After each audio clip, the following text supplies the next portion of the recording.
If you're leading somebody and you don't know what inspires them, you don't know about their hopes, their dreams, their family situation, what's going on in their lives, there's a huge piece missing. Yeah. It has to be about people before it's about task. Yeah.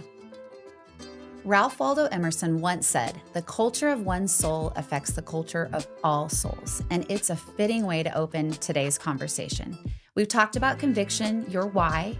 We've talked about message, how you communicate what matters. And now we're getting to the soul of the team, culture. That's our focus on today's episode of Reaching for Remarkable. I'm Brooke Hodnefield with Slingshot Group, where we help you build remarkable teams through staffing and coaching. Today, I'm joined by Tim Foote, CEO of Slingshot and author of Reaching for Remarkable, and Toni McEwan, our VP of Nonprofit Executive Search. Good to have you both here today on a topic I know we are all crazy passionate about, right? And should be. And should be, absolutely. Culture's at the epicenter. So Tim, let's start there. You define, I love this, the key signature of culture as values and behaviors that shape the soul of your team. Right. Values and behaviors. Yeah. And culture's defined so many different ways. It's very nebulous for some people. There's so many books out there on that. And Brooke, this is a huge topic. Absolutely. And it's interesting when I'm talking about this pathway, these 7 key signatures of remarkable teams, people often go, well, why isn't culture number one? Yeah. Fair Because, question. yeah, it's the soil. It undergirds everything. But you can't have any kind of culture if you don't have conviction for a mission and tell a story, right? Absolutely. That's why it's number 3. It leads into it, right? Mhm. You've got Right, to have right, it. right. And so let's do that. Let's start with the story. You share a culture story at the beginning of this chapter that paints a super compelling picture of why this is so important. So can you take us behind the scenes of that story? Yeah. Obviously, don't share the name, but it's an organization I worked extensively with. And I remember first walking into this organization and the culture seemed so defined. Values were evident, engagement was So clear. good defined is what you're saying. Good defined. Okay. You walk in and you see people are engaging and you see things are in line with their values and their mission. And in the leadership or executive team room, people were very verbose about how healthy the culture was. But as the visit went on, I realized that there were behaviors and unspoken values that didn't match. And in side rooms, the conversations were quieter and people were talking about not feeling valued and not being able to ask questions. And there was a big disconnect between what the stated values and behaviors were and what people were feeling in the organization. This same organization later walked through a really tough period of pain and people exiting and all kinds of things coming to light. It's so hard when you step on site with an organization and you're very encouraged by what you see, as you described. How many times has this happened when slowly we have kind of smaller conversations, people are kind of feeling permissioned to share what's actually happening, and it kind of unveils a lot of things going on actually too. Toni, we have all stepped into organizations, as we're describing, where the mission is compelling, but the message is clear, but the culture is totally off.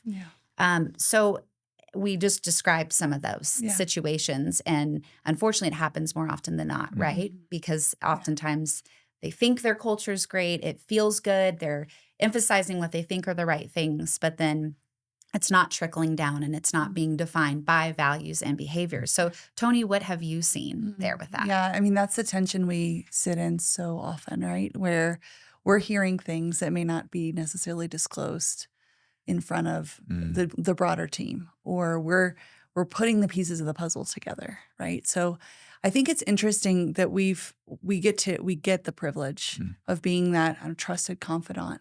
People are willing to share things with us that often they're not willing to share with their colleagues or their leadership, right? And so it's fascinating to see, as Tim said, as the day goes on, as we spend more months and weeks and days coaching with some of these organizations, the different dynamics.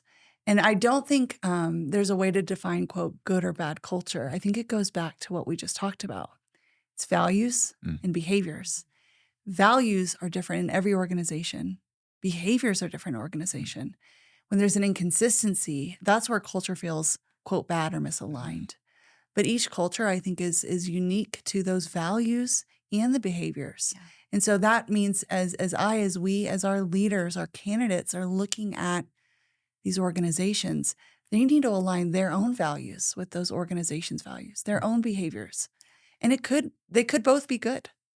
But that misalignment, I think, is where we often start to see the tension or the unhealth surface.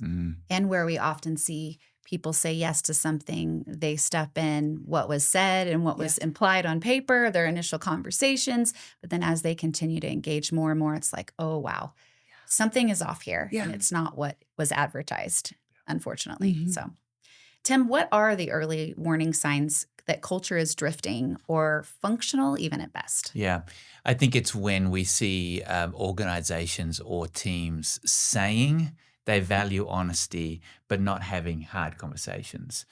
Saying they value unity, but they shut down any kind of friction. And we'll talk about that later in our 7 signatures. Culture, after all, is how we experience the organization. Is what we say or our stated values, are our actions matching? And when we start to see a disconnect, that's when you've got to dig a little deeper and see how healthy the soil really is, how healthy the soul really is of that organization or that team. Yeah. So it's actually doing what you say you're going to do. And it translating, to your point, to behaviors, and it actually is values demonstrated and not just spoken in word too. Toni, what are remarkable teams doing differently when it comes to how they invest in their culture? You work with a lot of teams. What are you seeing? Yeah, I think it's a consistency that Tim talked about. It's not letting a lot of time pass when there's an inconsistency or misalignment, especially when a hard conversation needs to happen. You know, some organizations will say we keep short accounts, which is, hey, something doesn't feel right here. We seem maybe a little bit misaligned. Let's chat that through. Let's talk about that. It happened with me and one of our team members just last week, and she was able to really service. I think there's something else underneath what your concern is. And I really appreciated that, because as she was saying that and discerning and reflecting that, it forced me to reflect, I think there is something underneath this misalignment, right? When we are willing to pick up the phone or meet for coffee or not just do an email or a text, because often we know a lot gets lost, right, in those tones, but consistently lean in the tense or the misaligned moments. I think that's when I see cultures and organizations really thrive.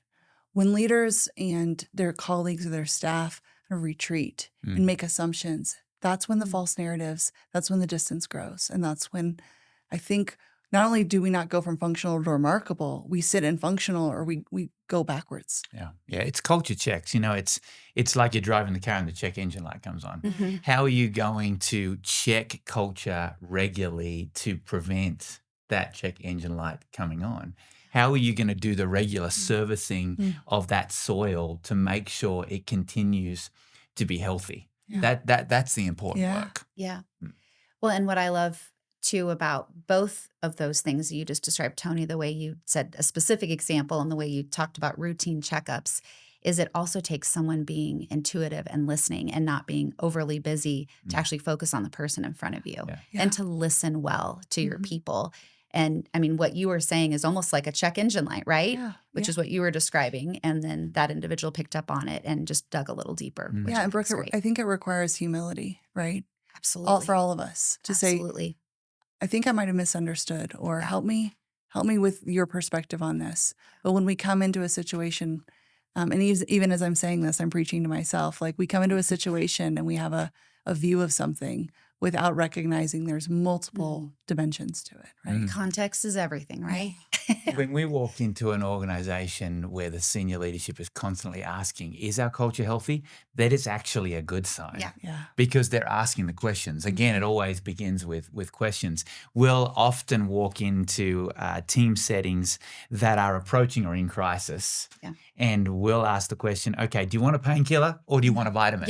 Because if you want a painkiller, we can tell you what to do right now, but it's just going to keep resurfacing. But what's the important culture work that you need to be doing for long-term health? And it's not just an overnight fix. It could be if you take the painkiller, but you want sustainability, obviously. Toni, you lead the nonprofit team at Slingshot, helping orgs find and hire great leaders. I mean, that's what we do at Slingshot. How important is culture to candidates looking at roles? Yeah, I often speak to candidates and say, this is a this is a both way conversation. A lot of the work we do and why we go and spend a day or two on site with our partners is because we really are trying to assess and understand that culture piece.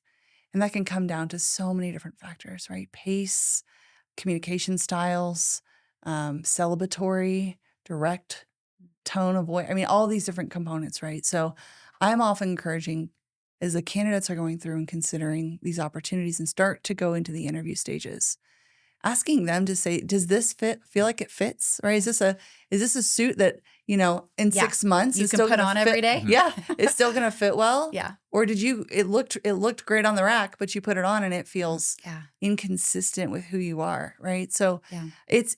I would argue the culture piece and even the chemistry piece, which is often tied to culture, is just as important as the competencies of the role, the job description. Sometimes more. Yeah. In fact, most of the time Yeah. more. And it goes, it goes both ways. Yeah. Healthy culture will attract and retain great leadership. Yeah.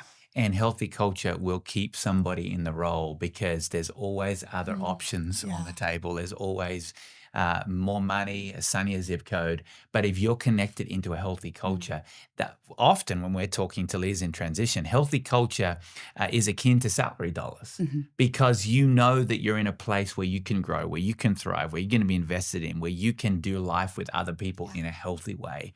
It's so important to give attention to this key signature. Yeah.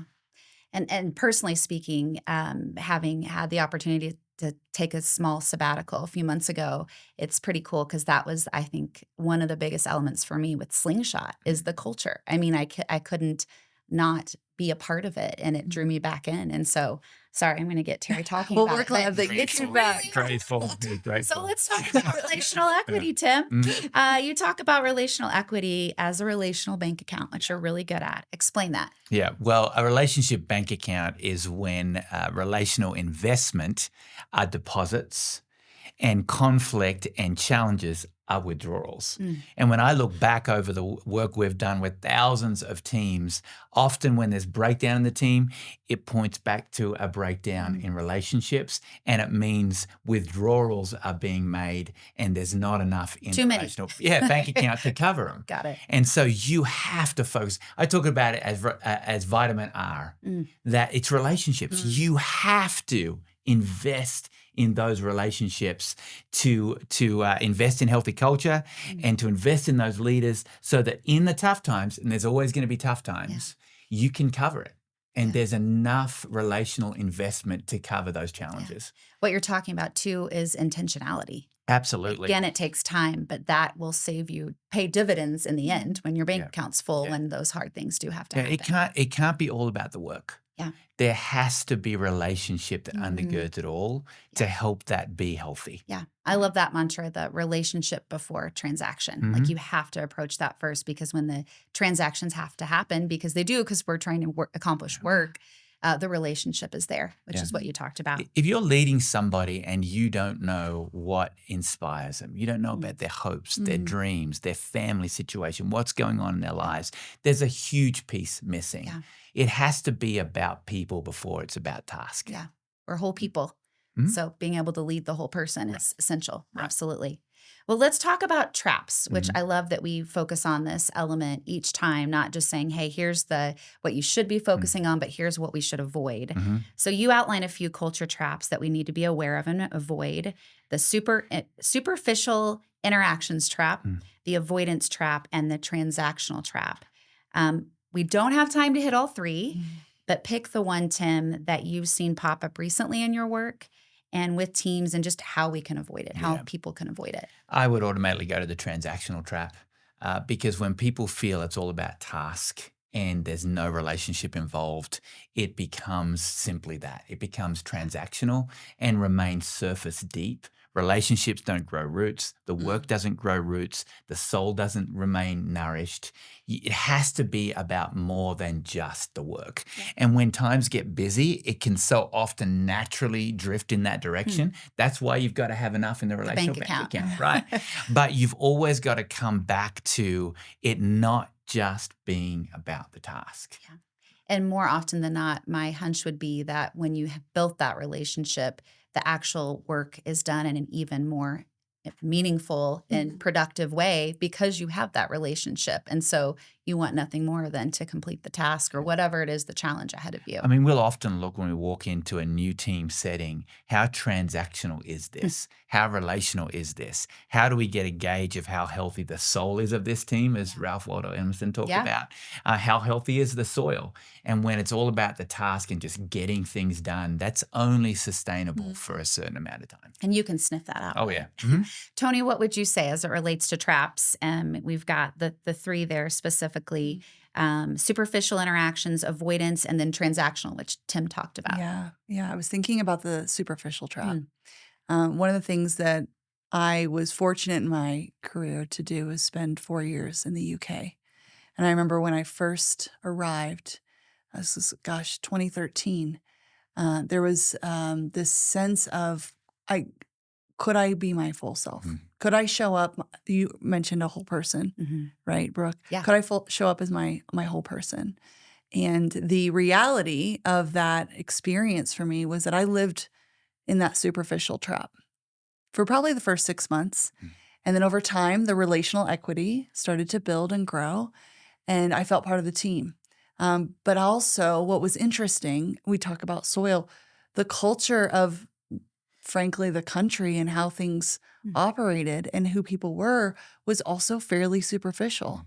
And so I kind of recalibrated to the superficial trap myself rather than feeling freedom to live my whole person self. And so when I evolved in that my leadership into leading the team rather than being a colleague 18 months later upon arriving, I had an opportunity. Was I going to continue to live and lead superficially, or would I start to invest relationally? And I think a lot of our nonprofit and our for-profit partners work with teams all over the world, right? Team in Uganda versus England. Versus, or have stateside and on the lines too. And so how do you build relational equity with colleagues or partners who are not only time zones away, but also culturally in different places as well? And so for me, I think there's a great opportunity for us to get out of that superficial trap. It is uncomfortable. It forces vulnerability. But for me, I think I learned so much because looking back, I wouldn't have led the same way. I do it differently because that superficial trap was just unnatural. And so great learning experience for me. It's really interesting you bring up the UK because coming from Australia, don't know whether you realized, and then really, and then adjusting to a whole new culture in the US, knowing what it's like in the UK. Countries have such specific cultures, and learning how to adapt in those cultures. We see the unique cultures of every single team that we get to work with, and what it all comes back to, I think, is authenticity. You cannot go wrong with authenticity and really digging into real questions, not shying away from real conversations. And you both know it. When we walk into a team, you can sniff out when there is a lack of authenticity. Absolutely. And I think of different states, even in the US. I mean, we work right across the country, but when we're dealing with California or the Deep South or the Northeast, it's a very different environment. But there's one language that works in every culture, and it's the language of authenticity. Yeah. A lot of times I have conversations about substance over shine or shine over substance.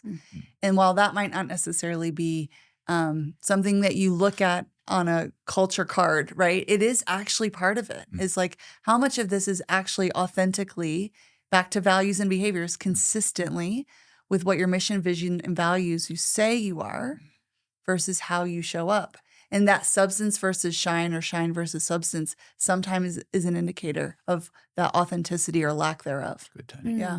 I love that. Shine versus substance. I've not heard that before. I think that's really interesting consideration, especially as we think about organizations that are valuing competency and culture, and oftentimes are putting competency up way high. Yeah. And what they don't realize are the things that candidates are immediately going to interact with is their lack of culture too. A big part of this, I feel like, too, points back to the fact of awareness, right?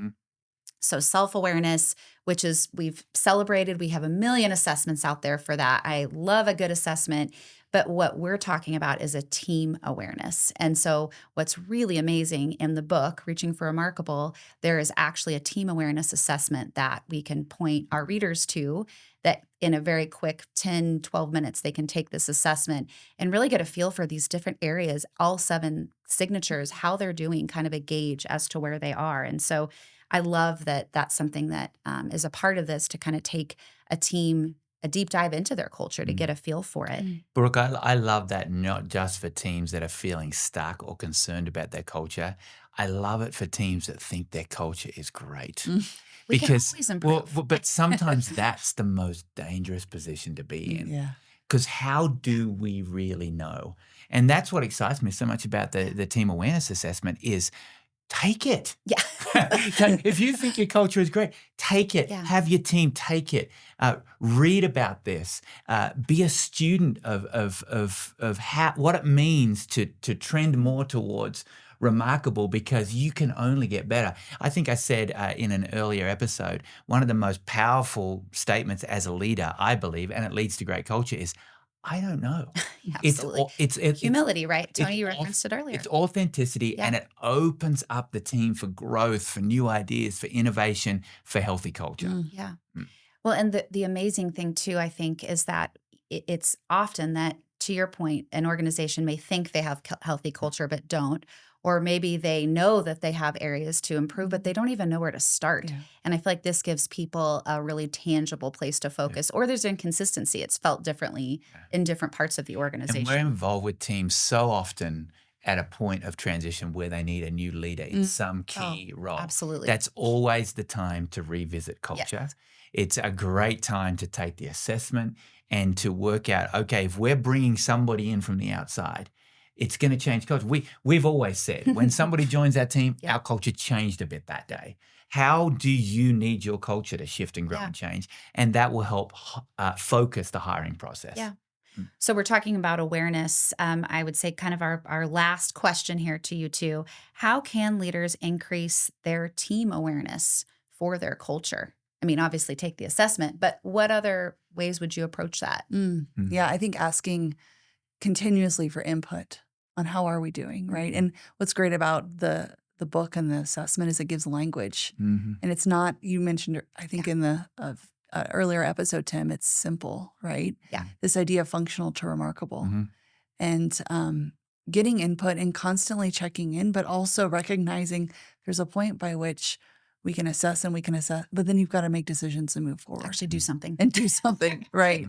Right. Yes. I was coaching a team through this book a few months ago, and the idea of like constructive feedback and the ability to have healthy friction is something that other individuals had named, but collectively they weren't naming it. And so when we went through the 7 signatures, friction really bubbled up. And so much so that they had a follow-up breakout discussion around it. And so as I'm preparing to re-engage with them, they said, okay, where do we want to go next? And I said, well, you've all separately named friction, right? And so the CEO and I were talking the other day, and he said, where should we start? And I said, that's where we start. And he was willing to listen.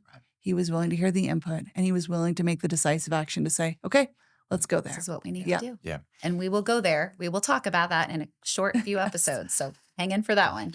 I would say, Brooke, just building on what Toni said, build meaningful rhythms and rituals around relational investment.